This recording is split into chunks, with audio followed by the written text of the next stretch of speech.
I think any human story that has resonance with जिसमें इंसानियत हो, जो ज़मीन से जुड़ी हो, जो जिसमें सच्चाई हो, वो उसके लिए एक ऑडियंस होती है। और जब 7 साल पहले बम्बई आई तो यहाँ देखा सब दौड़ रहे थे। कहाँ दौड़ रहे हैं, किस चीज़ के पीछे दौड़ रहे हैं ये मालूम नहीं है, बस दौड़ रहे हैं। तो कोशिश करिए कि उस दौड़ का हिस्सा बनने की। लेकिन जब भी आप घर पे ऐसे अकेले बैठे होते हैं ना, बॉम्बे में जब कुछ काम नहीं कर रहे हैं, बैठे हैं बालकनी से या खिड़की से देख रहे हैं बाहर, बस इमारतें ही इमारतें हैं और कहीं सूरज डूब रहा है, पता नहीं कहाँ डूब रहा है, बस आसमान के कुछ हल्के फुल्के रंग दिख रहे हैं। उस दौरान मुझे लगता है हर चौथे दिन ऐसा लगता है कि लखनऊ में सनसेट बहुत अच्छा दिखता है यार।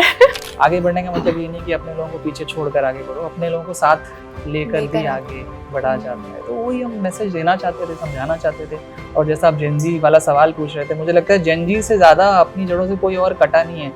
उनको तो बहुत ज़्यादा ये बात समझाने की भी ज़रूरत है कि if you to go ahead in life doesn't mean कि सब छोड़ छाड़ के चले जाओ। अच्छा, इस किरदार को निभाते हुए आपको क्या ये फील हुआ कि किसानी ज़्यादा कठिन है बजाय एक्टिंग के? Read about drought या फिर you read about a person who has risen from the soil, किसी गांव में से निकल के जो आज बहुत बड़े पद पे बैठा है, वो जब अपनी अकाउंट जनरली हमारे गांव के छोटे शहरों की एक मेंटालिटी होती है कि वहाँ पे ना हमको लाइक पट्टीदार होते हैं, विधायक होते हैं, सब जो भी हाई पोजीशंस पे बैठे हुए लोग होते हैं। लेकिन वहीं पर अगर एक महिला कुछ पोस्ट लेकर आ जाती है ना, तो उसकी आधी वैल्यू महिला होने की वजह से ही कम हो जाती है। तो सबसे इम्पोर्टेंट बात तो आपने बताई नहीं। इस स्टोरी को जब आप लोगों ने सुना तो सबसे पहले क्या ख्याल आता है? क्या ये स्टोरी जेनजी को कनेक्ट कर पाएगी? हाँ बिल्कुल। I mean, I think any human story that has resonance with जिसमें इंसानियत हो, जो ज़मीन से जुड़ी हो, जो जिसमें सच्चाई हो, वो उसके लिए एक ऑडियंस होती है। और ये अक्रॉस जनरेशंस, मुझे लगता है सिर्फ जेनजी नहीं बल्कि across generations, this is something that it is one of those rare themes, you know, that will strike a chord with everyone, because themes कुछ ऐसी हैं जो बहुत बेसिक हैं, बहुत हम सब के बड़े ही, मेरे ख्याल है every Indian will relate to it, कि you know we are sons of the soil।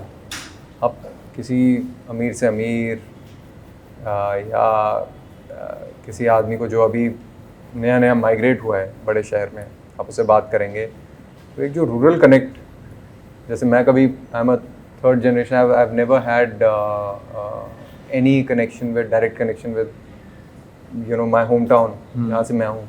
हम सब का अभी आप बता रहे थे, आप शायद यूपी से, एमपी से सॉरी। तो वो मतलब इतनी कितनी खूबसूरत चीज़ है। बहुत। हम बॉम्बे, दिल्ली, कलकत्ता, बड़े बड़े शहरों में रहते हैं, लेकिन हमारा असली घर कहीं और है। बिल्कुल। और in a way if you think about it, you know our mind and heart is somewhere but our soul is somewhere else. So वो चीज़ ये शो बहुत खूबसूरती से कवर करता है। इसमें माइग्रेशन की कहानी है, हम लोग माइग्रेट ही हुए एक तरीके से, बॉम्बे में आए हैं। कभी लगता है आपको कि यार जो बॉम्बे में सुकून नहीं मिलता है, कभी गांव में जाएं, खेत देखें, है ना, चरवाहे घूम रहे हैं वहाँ पर, ऐसा कभी फीलिंग्स आती है आपको? जी बहुत बार। मैं तो लखनऊ से हूँ, तो हमारा शहर ही आराम से चलता है। और जब 7 साल पहले बम्बई आई तो यहाँ देखा सब दौड़ रहे थे। कहाँ दौड़ रहे हैं, किस चीज़ के पीछे दौड़ रहे हैं ये मालूम नहीं है, बस दौड़ रहे हैं। तो कोशिश करिए कि उस दौड़ का हिस्सा बनने की। लेकिन जब भी आप घर पे ऐसे अकेले बैठे होते हैं ना, बॉम्बे में जब कुछ काम नहीं कर रहे हैं, बैठे हैं बालकनी से या खिड़की से देख रहे हैं बाहर, बस इमारतें ही इमारतें हैं और कहीं सूरज डूब रहा है, पता नहीं कहाँ डूब रहा है, बस आसमान के कुछ हल्के फुल्के रंग दिख रहे हैं। उस दौरान मुझे लगता है हर चौथे दिन ऐसा लगता है कि लखनऊ में सनसेट बहुत अच्छा दिखता है यार। नेचर कनेक्ट रहता है। जी, खुला आसमान है, सितारे दिख रहे हैं, अपना फूल पत्ती पौधे दिख रहे हैं, तो वो एक सुकून जो है, मुझे लगता है मुझे वो सुकून जब फुलफ़िल करना होता है तो वो होता है जब मैं सेट पर होती हूँ, जब मैं काम कर रही होती हूँ, तो मुझे वो सुकून महसूस होता है कि मैं घर पर हूँ। अदरवाइज़ वो सुकून लखनऊ जाकर ही महसूस होता है। लेखक जी बैठे हैं, इस कहानी को आप अपने शब्दों में बयां करके बताएं, क्या है कहानी, किस तरीके से कह रही है और लोगों को किस तरीके से कनेक्ट कर सकती है उसकी मिट्टी से। कहानी का जेनेसिस बता देता हूँ। कहानी एक ऐसे लड़के के बारे में है जो शहर में रहता है। कुछ होता है जिसकी वजह से उसे गांव पहुंचना पड़ता है। जब वो पहुंचता है गांव में तो पहले तो उसे लगता है कि वो कहाँ आ गया है, क्यों आ गया है, वापस चला जाएगा। एंड उसके दादाजी की एक सीक्रेट विश थी कि वो यहाँ रह जाए। और उस इच्छा को पूरी करते करते उसे गांव इतना ज़्यादा पसंद आने लगता है, उसे खेत इतने ज़्यादा पसंद आने लगते हैं, उसे खेती इतनी ज़्यादा पसंद आने लगती है कि फिर वो वहीं रह जाता है। और फिर एक ट्रांसफॉर्मेटिव जर्नी होती है जो ना सिर्फ उसकी है बल्कि उसके साथ जितने लोग जुड़े हुए हैं, जो जितने किसान हैं गांव के, जितने सारे लोग हैं, साथ साथ उतने सारे लोगों की एक ट्रांसफॉर्मेटिव जर्नी होती है। और एक बस एक कोर अंडरलाइनिंग मैसेज था जो हम लोग को सबसे बचपन से सिखाया जाता है कि अगर आपको आगे बढ़ना है तो आपको अपने लोगों को पीछे छोड़कर अपने रूट्स को छोड़कर आप जब जाते हैं तभी आप आगे बढ़ते हैं। यही तो सबको बोला जाता है ना कि अपने गाँव को पीछे छोड़ दो, हम एक दिन शहर जाते हैं और तभी जाके आगे बढ़ते हैं। दिस इज़ वन ऑफ दो शोज़ जो बोलता है कि नहीं, ये जो बात हमें सिखाई गई है झूठ है। आगे बढ़ने का मतलब ये नहीं कि अपने लोगों को पीछे छोड़कर आगे बढ़ो, अपने लोगों को साथ लेकर भी आगे बढ़ा जाता है। तो वही हम मैसेज देना चाहते थे, समझाना चाहते थे।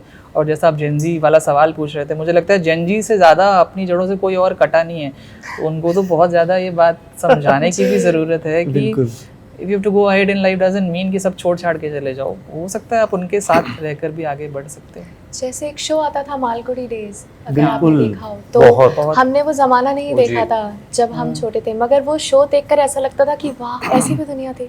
तो मुझे लगता है जेंजीज में जो भी गांव नहीं गए हैं या जिनका कोई भी टच नहीं है, उनको ये कहानी मालगुडी डेज जैसा फील दे सकती है।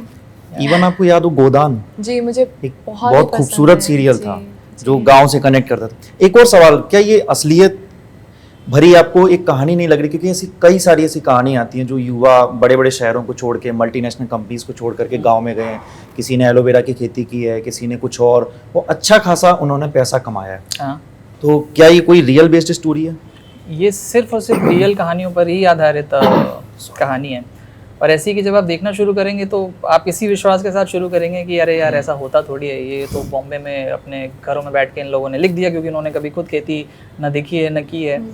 तो शुरू मेरे दिमाग में भी यहीं से हुई थी कि ये फैंटेसी, ऐसा होता नहीं है। बट जब मैं ऐसे लोगों से मिला, इतनी सारी कहानियाँ हैं जो लोग सब छोड़ छाड़ के US, UK, गुड़गांव, बैंगलोर, बड़ी बड़ी नौकरियां छोड़कर लोग गांव आए और उन्होंने खेती की। तो कम से कम सैकड़ों केस स्टडीज़ हैं मेरे पास, वहीं से निकली है। इनफैक्ट जब मैं इसकी रिसर्च कर रहा था, मैं मंत्रालय जाता था। अनूप कुमार जी जो सेक्रेटरी एग्रीकल्चर हैं, उनके साथ बहुत समय बिताया, उनके विभाग के साथ समय बिताया बहुत ज़्यादा।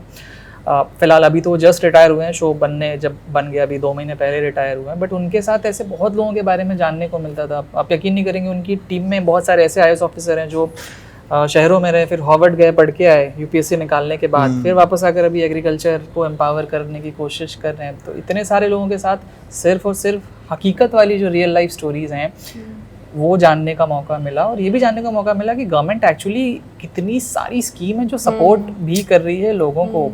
मतलब फॉर एग्जांपल आपको एक पॉली हाउस बनाना होता है, 40-50 लाख रुपए का जो खर्चा है, 60% तक की सब्सिडी बहुत सारे स्टेट में गवर्नमेंट देती है। कितनी बड़ी बात है ये। तो हम लोग नेगेटिव चीज़ें तो बहुत तुरंत सोशल मीडिया पर ट्रैवल कर जाती हैं, but there are positive schemes, an number of schemes like this which we also thought that should travel with this show. लोगों को पता चलेगा कि कितनी सारी रियल चीज़ें हो रही हैं, कितनी रियल स्कीम्स हैं which actually helps the farmers. अच्छा, इस किरदार को निभाते हुए आपको क्या ये फील हुआ कि किसानी ज़्यादा कठिन है बजाय एक्टिंग के?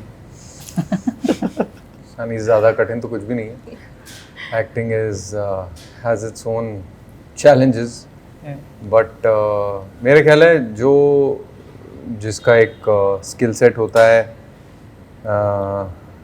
बड़ा आपने मुश्किल सवाल पूछ लिया एक्चुअली। क्योंकि ये मैं कह दूं कि नहीं एक्टिंग तो प्रिविलेज है, आर्ट है, ऐसा बिल्कुल नहीं है। बहुत ज़्यादा मुश्किल है, इट्स अपहिल टास्क। लेकिन think about the fact that उसका मेन ऑब्जेक्टिव क्या है एग्रीकल्चर का, और वो कितना एसेंशियल इंटेग्रल है for the society. you're providing food and for the entire country. So we all owe it to our I think ये मैं ज़रूर कहूँगा कि कहीं ना कहीं एक वो indebted वाली फीलिंग आती है, और जब आप देखते हो द प्लाइट ऑफ फार्मर्स, और वो एक बड़ा खूबसूरत सीन भी है जहाँ मुझे जो आपने बात छेड़ी ना, ये चीज़ महसूस हुई थी, और उसमें आपको कुछ परफॉर्म करने की ज़रूरत नहीं, क्योंकि ये चीज़ें, see that's the beauty of his writing and this show like this, कि काफ़ी सारी चीज़ें हम जी रहे होते हैं उनके साथ, but when it is presented to you as a script, और आप उस चीज़ को उस सिचुएशन में इन अ फिल्म और a show you are put in that situation, और आपको लाइव एक्सपीरियंस करने का मौका मिलता है, तो कहीं ना कहीं एक अवेयरनेस सबसे पहले तो खुद को होती है, बिल्कुल, अपने साथ एक रियलाइजेशन होता है यार ये क्या हो रहा है, when he is on the bus and he sees something on the road side, yes yes, वो जो एक मोमेंट है ना, मैं आपको बता नहीं सकता कि मुझे I am getting goosebumps right now when I see that, it is just something that really moves me and it will move the audience.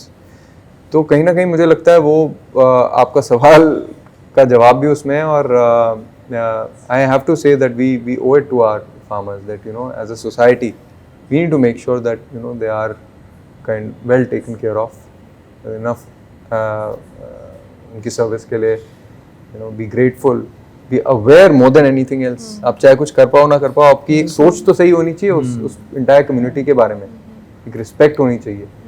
इस कहानी के दौरान किसानों से मुलाकात हुई तो क्या पढ़ा आपने उनसे, क्या समझा, क्या सीखा?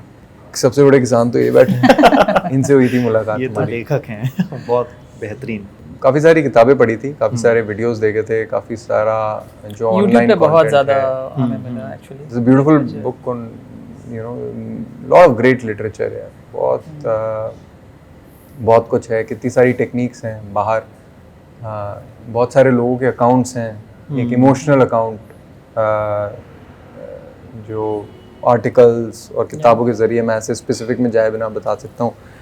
जब आप स्टैटिस्टिक्स पढ़ते हो कि यार when you read about drought, या फिर you read about a person who has risen from the soil, किसी गांव में से निकल के जो आज बहुत बड़े पद पे बैठा है, वो जब अपनी अकाउंट देते हैं कि कैसे उन्होंने, उनकी स्ट्रगल क्या थी, गांव में जिंदगी कैसे होती है, कैसे नदी में से कई बार जाके स्कूल छोड़ के आते थे उनके फादर, और फिर उसे of course farming is different aspects of rural life, जिसमें कहीं ना कहीं फार्मिंग इज वेरी इंटेग्रल. तो वो आपको एक आदमी से 5 मिनट आप बात करो, वो एक अलग चीज़ है, लेकिन I think what good literature and good articles do is that it really gives you, आपको ना कहीं एक आपके दिमाग में एक मिलियो क्रिएट कर देता है कि आपको छोटी चीज़ों की समझ होने लगती है.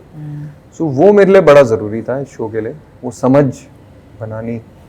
मैं एक्टिंग के इन्स एंड आउट जानता हूँ अपनी फिल्म इंडस्ट्री के, आप जर्नलिज्म के जानते होंगे कि ये है मेरा, ये मैं यहाँ पहुँचना चाहता हूँ, कंस्ट्रेंट्स क्या है, अपॉर्चुनिटीज़ क्या है, वो सारी चीज़ें मुझे लगता है समझना बहुत इंपॉर्टेंट था.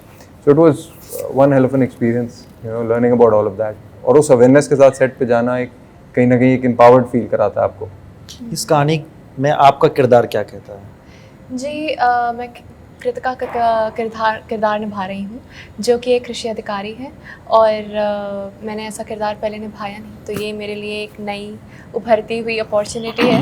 एक सटल, बहुत ही समझदार, ठहराव वाला किरदार है, क्योंकि जब मैंने ऑडिशन दिया था कृतिका के लिए, तो उन्हें एक ऐसा कुछ चाहिए था जिसमें किरदार में वो उसके अंदर अथॉरिटेटिव क्वालिटीज़ हों, जिसमें आप वो दिखे कि हाँ वो जनरली हमारे गांव के छोटे शहरों की एक मेंटालिटी होती है कि वहाँ पे ना हमको लाइक पट्टीदार होते हैं, विधायक होते हैं, सब जो भी हाई पोजीशंस पे बैठे हुए लोग होते हैं, लेकिन वहीं पर अगर एक महिला कुछ पोस्ट लेकर आ जाती है ना, तो उसकी आधी वैल्यू महिला होने की वजह से ही कम हो जाती है. जल्दी सुनते नहीं है जी, जल्दी तो या तो जब तक वो कड़क ना हो जाए. जी, तो जो मेरा ऑडिशन था ना, उसमें इन्हें यही देखना था कि वो सौम्यता के साथ साथ कितने कठोरता से और जैसे फर्मली भी स्टैंड लेना जानती है। तो मुझे ऑडिशन ही इतना अच्छा लगा था कि मैंने कहा अगर ये क्लियर ये अगर हो गया तो मैं ज़रूर ये चीज़ करना चाहूँगी, क्योंकि कृतिका का जितने भी सीन्स हैं, चाहे वो राघव के साथ हों, उसकी माँ के साथ हों, गाँव में हों, इतने वेरिएशंस हैं उसके किरदार में। और जिस कभी कभी ना कुछ लोग अंडरडॉग होते हैं, तो कृतिका का किरदार इस पूरी कहानी में अंडरडॉग वाला काम कर रहा है कि वो फील्ड वर्क नहीं है उसके उसमें, लाइक वो चाहे तो फील्ड वर्क ना करे, बट वो अपने स्तर पर फील्ड वर्क कर रही है। राघव से जब वो मिलती है तो वो इंस्पायर भी होती है, और फिर दोनों इट्स लाइक बहुत सारी चीज़ें वो कर रही है। दिस ब्रीड ऑफ डायनामिक अफसर जो ऑफिसर्स हैं, सो इंस्पायरिंग। जब मैंने मेरा भी कुछ इंटरेक्शन रहा है, यू नो, जो हमें लगता है कि यार ब्यूरोक्रेट्स, यू नो, एक कहीं ना कहीं एक वो नेगेटिव स्टीरियोटाइप ज़्यादा है, but when you see this young crop, you know, so gusto, so going for initiative लेके जो चीज़ें कराते हैं, चाहे IPS हो, IS हो, या फिर स्टेट के हो officers, it's very inspiring, very inspiring. Somewhere they are also trying their best to bring, you know, some kind of certain changes in the society at their own level. So I Yeah, think for sure. I understood that about Kritika, and that inspired me the most to do it. Okay Nikhil, एक सवाल और रहेगा, क्या आपको लगता है कि भारत में अभी भी जो कृषि पद्धति है वो बहुत ज़्यादा पुरानी है, प्राचीन है? जिस तरीके से आपकी कहानी में भी है, एक नई तकनीक आई है, तो जो किसानों की सुसाइड की जो खबरें आती हैं, मौत की जो बहुत सारी खबरें आती हैं, उनका मेंटल डिप्रेशन, जिसके बारे में वो बातचीत नहीं करते हैं, तो किस तरीके का किसानों का जो पूरा प्रारूप है, जो पूरी पद्धति बदलनी चाहिए? जब मैंने जितना सीखा और जाना, बहुत ज़्यादा इस कई महीने लगे समझने में, और मोस्टली गवर्नमेंट के सारे लोगों के साथ समझा था कि मेनली पेन पॉइंट क्या आ रहा है। तो मैंने वही समझा कि अभी अधिकतर लोग ट्रेडिशनल फार्मिंग जो बहुत समय से चली आ रही है, मतलब आप जो दाल, चावल, गन्ना और इस तरीके की ट्रेडिशनल क्रॉप्स उगाते हैं, फिलहाल थोड़ा सा प्रॉफिटेबिलिटी की समस्या हो जाती है। तो बहुत सारे लोगों के लिए मुश्किल होता है शिफ्ट करना from traditional crops to something like, let's say अभी मशरूम उगा रहे हैं या एलोवेरा उगा रहे हैं, तो इनकी अवेयरनेस अभी उतनी नहीं है, जबकि गवर्नमेंट की तरफ से बेनतहा सपोर्ट है, बेनतहा टेक्नोलॉजी का सपोर्ट है, इतने सारे स्टार्टअप्स आ गए हैं जो आपको एम्पावर करते हैं। तो ये है बहुत बड़ा कारण कि अवेयरनेस जब आपको हो जाएगी कि अच्छा इनके अलावा भी, इस ट्रेडिशनल फार्मिंग के अलावा भी बहुत सारी फार्मिंग के तरीके हैं, when you get to know about it, it really you know changes a lot of things. But उसके एक इमोशनल अटैचमेंट है एक्चुअली, कि इतने सालों से फोर फादर्स वही चीज़ें उगा रहे हैं, तो आपको थोड़ा सा अजूबा लगती है ये बात, कह रहे अभी कल को मशरूम थोड़ी उगाने लगेंगे या एलोवेरा थोड़ी उगाने लगेंगे। एक्सेप्ट करना मुश्किल हो जाता है। एक्सेप्ट करना मुश्किल हो जाता है। तो जाहिर तौर पे आपकी जो कहानी है, इसको देखना हम पसंद करेंगे। एक नई पहचान है जिसमें एक बाहर से कोई एक लड़का आया है, हालांकि उसी गांव का है, लेकिन बाहर चला जाता है, वो आता है, कृषि तकनीक को बेहतर बनाता है और एक नई कहानी कह रहा है। बहुत बहुत धन्यवाद आप तीनों का। Thank you so much. तो सबसे इम्पोर्टेंट बात तो आपने बताई नहीं, क्या? मिट्टी एक नई पहचान ऑन 10 जुलाई। ओहो, ये आप लोग बोले। वॉच मिट्टी एक नई पहचान Amazon MX Player पे फॉर फ्री।